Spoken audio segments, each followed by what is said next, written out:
Gadis barbar pilihan Ustadz tampan, ini akan pergi ke pesantren karena ada urusan mendadak. Kamu untuk sementara waktu di rumah aja sampai hati kamu kuat untuk kembali ke sana. Jangan lupa baca buku-buku yang udah aku siapkan di atas kasur. Hamasah lillah billah filah, Emi. Itu surat yang Ustaz Ikram tuliskan 40 menit lalu pada Yulia saat dia sedang tidur.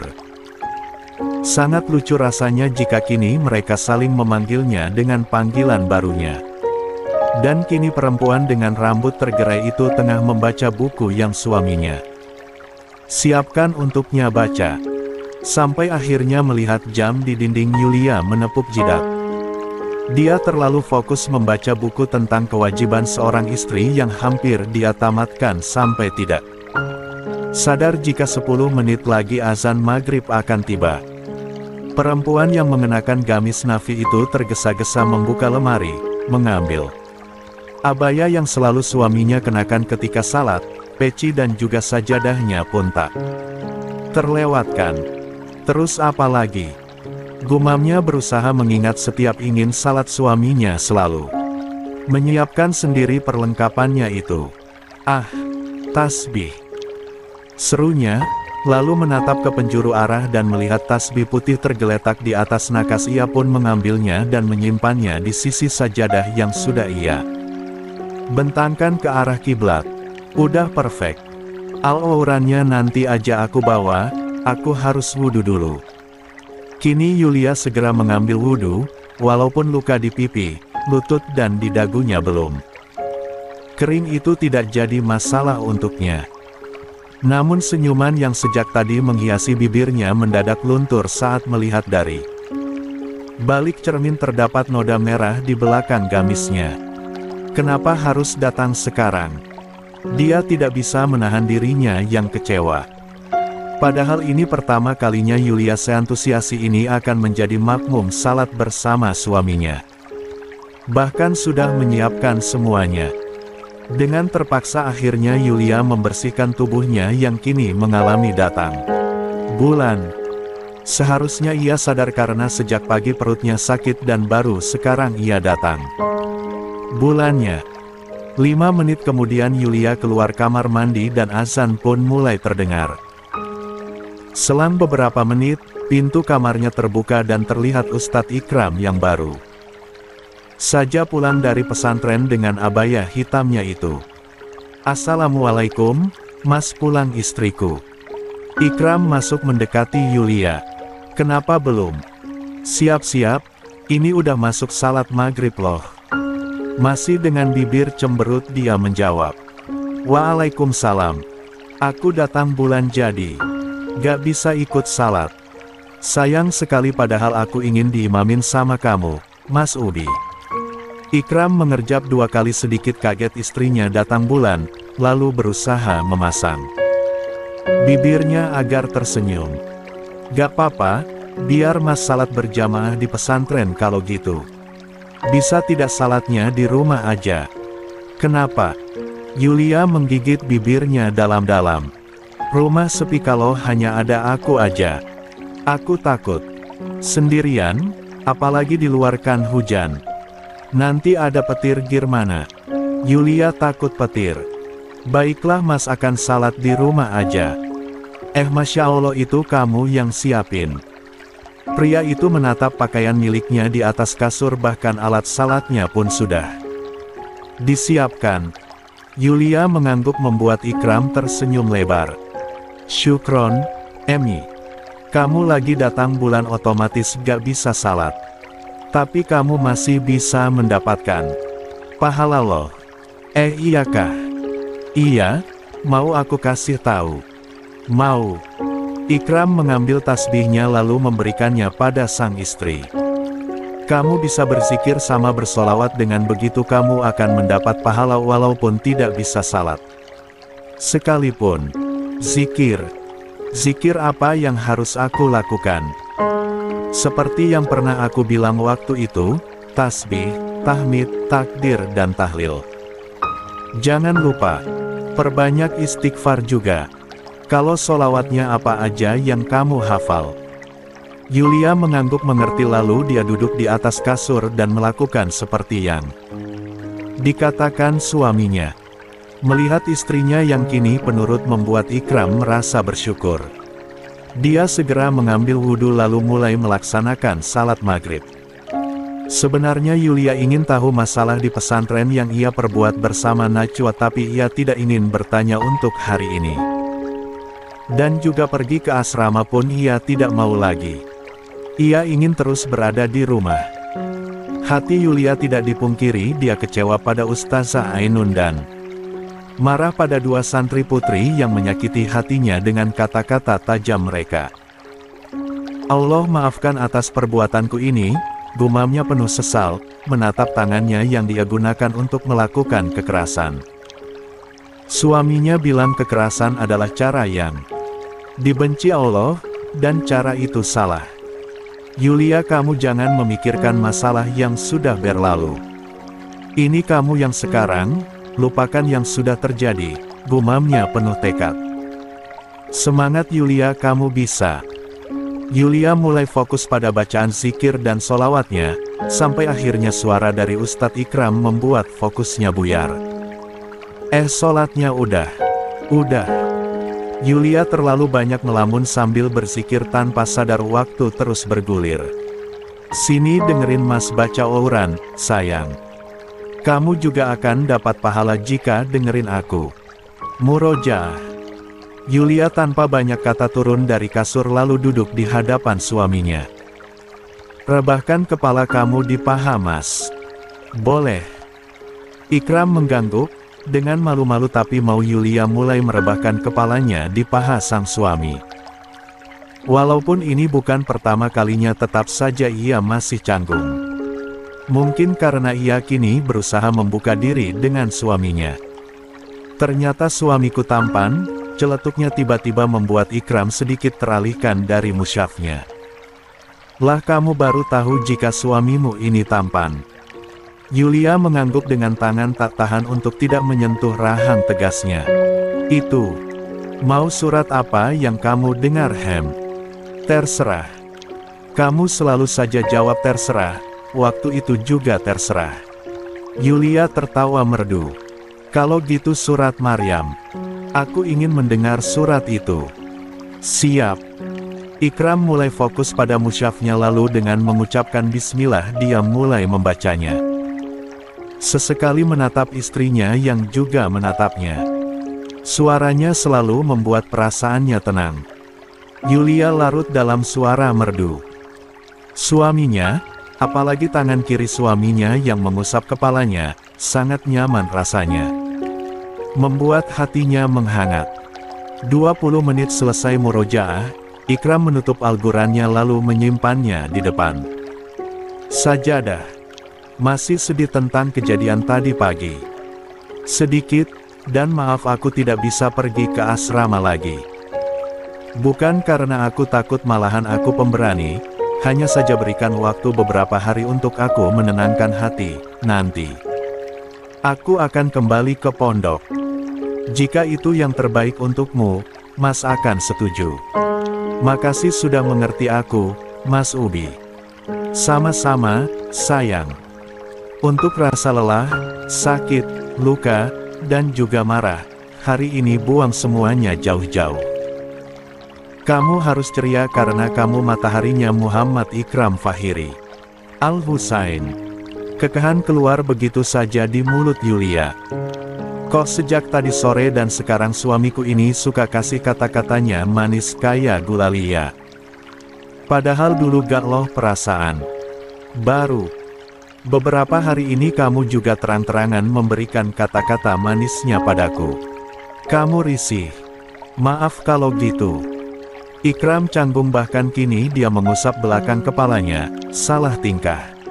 Yulia sontak menggeleng. Mana ada aku risih, Aus. Ringisnya memegangi perutnya yang kembali terasa dililit. Ya Allah, mana yang sakit sayang? Panik Ikram. Bagian perutku, ini suka terjadi kalau aku lagi datang bulan memang. Ikram segera mengusap perut istrinya pelan-pelan, apakah sesakit itu? Yulia mengangguk, terlihat wajahnya kini sangat pucat. Apalagi ini hari pertamanya datang bulan, sangat sakit rasanya membuat tenaganya terkuras habis. Apa kita pergi aja ke dokter? Kini wajah Ikram cemas. Aku gak apa-apa, tapi kalau sakit pas datang bulan gini aku suka beli Kiranti. Kiranti, minuman khusus untuk peredam nyeri saat haid. Aku akan beli ke warung terdekat sekarang. Semoga aja ada yang jualan minuman itu. Tapi kan di luar hujan, aku juga takut sendirian, jangan pergi. Cuman sebentar. Dekat kok di samping warung nasi Padang. Yulia akhirnya mengangguk membuat Ikram bangkit lalu pergi setelah mengucapkan salam. Ikram bisa saja memakai payung, tapi payungnya itu berada di belakang rumah. Istrinya tengah kesakitan dan dia tidak memiliki waktu lagi selain menerobos air hujan di malam hari. Ini hingga membasahi abaya putihnya. Taksir adalah hukuman bagi seseorang yang melanggar peraturan pesantren. Dan, seperti yang telah semua pengurus pesantren sepakati, sekarang yang bersalah berdiri di depan halaman di pagi yang cerah ini. Gus Hilmi maju, menatap ada sekitar 10 orang, salah satunya 2 santri putri Najwa dan Sasha, Ustazah Ainun, dan 7 santri putra. Mereka tengah menunduk menahan rasa takut akan hukuman yang menanti mereka. Walaupun Ustazah Ainun sebenarnya sudah tahu apa yang akan terjadi padanya. Ustazah Ainun, panggil Gus Hilmi dengan helaan napas berat terdengar. Seperti yang pihak pesantren telah sepakati jika seorang pengajar dan pengurus melupakan kewajiban mereka maka dia harus terpaksa saya keluarkan. Ustazah Ainun menangis, inilah yang akan terjadi padanya. Terima kasih selama ini telah melakukan kewajiban Ustazah di pesantren ini. Maaf. Ustazah, setelah kami berdiskusi dengan pengurus lain kami terpaksa mengeluarkan Ustazah. Saya. Ustazah Ainun menepuk dadanya yang sesak. Saya akan mempertanggungjawabkan perbuatan saya Gus. Tapi saya mohon, bisa saya bertemu dengan Yulia sekali saja? Tidak. Teriak Ustaz Ikram yang sejak tadi diam akhirnya maju. Untuk menginjak pesantren pun istri saya ketakutan, apalagi bertemu dengan orang-orang yang membuat hatinya terluka. Saya bukannya mencegah untuk Ustazah dengan niat baik meminta maaf pada istri saya, tapi dia benar-benar tidak ingin bertemu dengan siapapun yang pernah menyakiti hatinya. Mungkin di lain waktu setelah istri saya tenang, Ustazah bisa meminta maaf langsung padanya. Ustazah Ainun mengangguk, masih ada sesal di hatinya. Jika saya tidak bisa bertemu dengan Yulia, tolong Ustaz berikan surat ini. Itu surat permintaan maaf saya agar hati saya sedikit lega untuk pergi. Ustaz Ikram menerimanya dengan hati yang sedikit ragu. Hatinya tidak dipungkiri ia ikut sedih karena Ustazah Ainun harus pergi setelah bertahun-tahun telah mengajar di tempat ini. Tapi mau bagaimana lagi, itu sudah peraturan pesantren. Untuk Najwa dan Sasha, kedua santri yang mengenakan seragam yang sama kini menegang hebat, dengan jantung yang terus berpacu tiap detiknya menunggu hukuman apa yang akan menanti mereka. Setelah saya mendengar cerita dari Ustaz Ikram yang tahu dari istrinya ternyata kalian tidak bisa menjaga lisan kalian.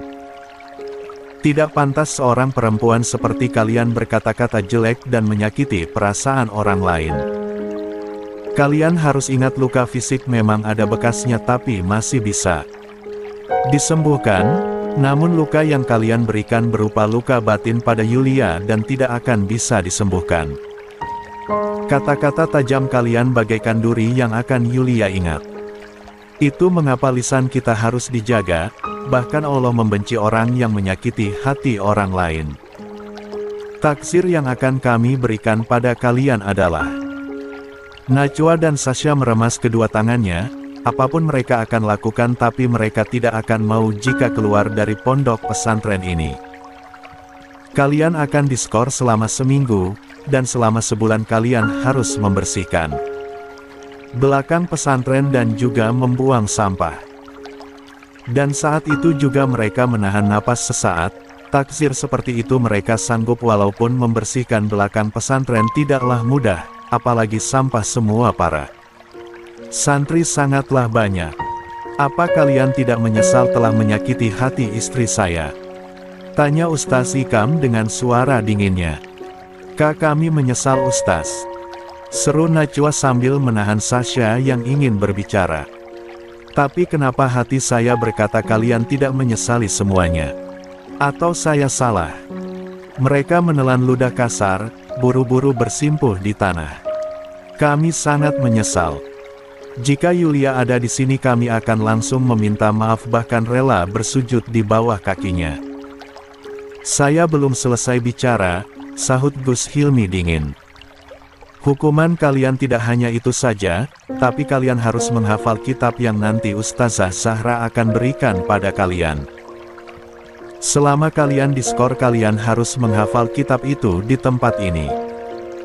Maaf Gus, maksudnya di tengah terik matahari seperti ini. Gus Hilmi mengangguk. Iya dari jam 2 siang sampai azan asyar berkumandang. Lisan kalian berbicara buruk, lebih baik kalian gunakan untuk menghafal kitab dan nanti Ustaz Ikram sendiri yang akan tes hafalan kalian jika sudah seminggu berlalu. Ingat jika kalian tidak hafal, hukuman yang lain akan menanti kalian. Tentu hukumannya akan Ustaz Ikram sendiri yang berikan. Mereka berdua tidak sanggup menghafal satu kitab yang pasti kitab yang diberikan tidaklah mudah mereka hafal, apalagi berdiri di halaman pesantren, disaksikan ratusan santri yang lewat, di bawah teriknya matahari. Itu hukuman yang paling mereka hindari. Harga diri. Mereka akan hilang sebagai santri baik.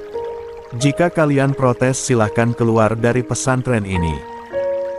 Tapi satu hal yang harus kalian tahu seharusnya kalian keluar dari pesantren, namun karena kalian berdua sebentar lagi akan lulus saya berbaik hati tidak menghancurkan hasil kerja keras kalian selama di sini.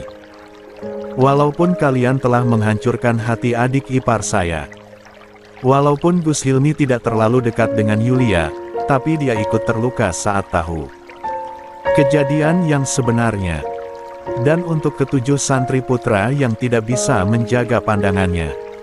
Gus Hilmi menatap penuh kecewa pada santri putranya. Kami akan memberikan kalian hukuman berdiri di depan batas pondok santri putra dan santri putri, lalu hafalkan surat An-Nur.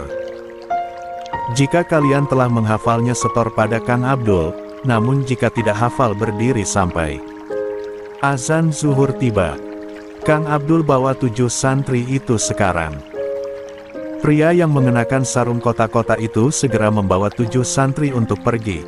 Tak lupa dia sudah menyiapkan papan nama bertuliskan kami dihukum karena tidak menjaga pandangan. Tentu saja 7 santri itu sangat malu, apalagi sebagian dari mereka tidak pernah dihukum. Seperti ini. Seperti Ryan, Panji, dan Genta. Ketiga pria itu sangat mematuhi peraturan pesantren. Dan tidak ingin dikep nakal. Tapi karena mereka tidak bisa menjaga pandangan sesuatu yang mereka hindari terjadi pada mereka. Kalian berdiri tegak, dan hafalkan surat An-Nur yang Gus Hilmi perintahkan sekarang. Tegas Kang Abdul dibalas anggukan pasrah dari ketujuh santri putra yang kini berada di batas pondok santri putra dan putri. Mereka malu. Harga diri mereka hilang akan perbuatan mereka sendiri.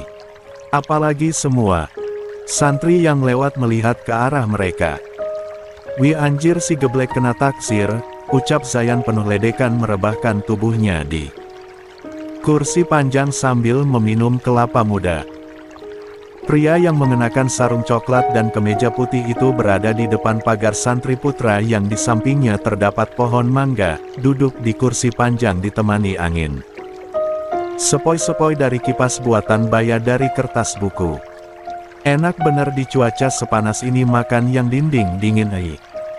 Baya ikut-ikutan dengan teh sisri yang dia beli dari kantin pesantren, ikut duduk namun dia duduk lesehan di Rerumputan tidak di kursi kayu.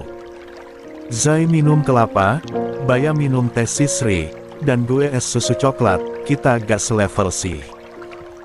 Dengan si Alim Ryan dan gengnya itu minum keringat sendiri, celeruk Rion juga ikutan. Mereka bertiga tertawa kencang, bahkan Baya yang humornya tinggi sampai tertawa. Terguling-guling di rerumputan. Baik Zayan, Baya dan Rion memiliki dendam pada Ryan, Panji dan Genta, begitu juga sebaliknya. Mereka saling mengibarkan bendera perang dan tidak akur.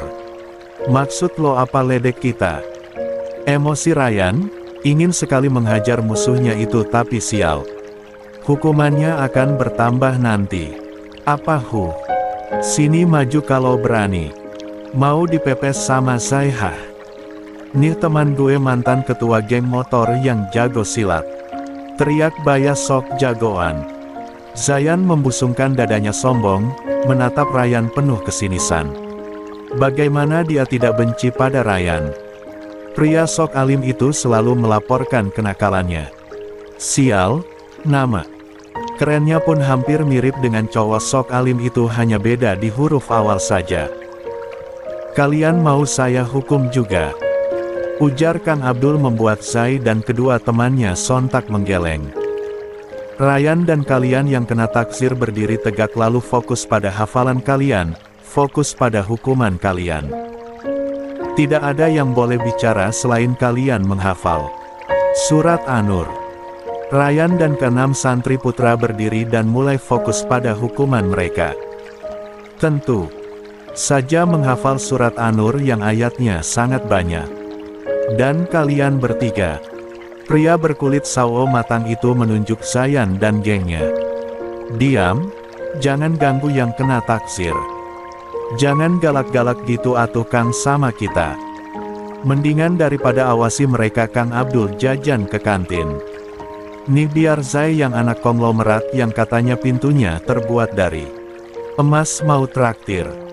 Kebiasaan Baya jika melakukan apapun selalu membawa-bawa nama Zayan. Beneran nih? Zayan memutar bola matanya lalu mengangguk. Duit merah Kang mau. Nanti kalau gue udah keluar gue kasih emas batangan deh. Kang Abdul terdiam, uang 100.000 mana bisa ia tolak, tapi mana mungkin ia melanggar perintah dari Gusnya. Maaf, perintah Gus Hilmi lebih utama daripada uang 500.000. Zayan meninggikan nominal uangnya membuat Kang Abdul dibuat dilema. Dia lemah akan uang, apalagi ia sedang butuh. Gak apa-apa kan ada kita bertiga yang awasin mereka. Gus Hilmi kan orang baik, kalau Kang Abdul lagi sibuk pastinya suruh kita yang awasi 3 curut itu, sahut Rion berusaha membuat pria bertubuh kurus dengan kumis tipis itu setuju. Tapi uang sebanyak itu jenengan punya dari mana?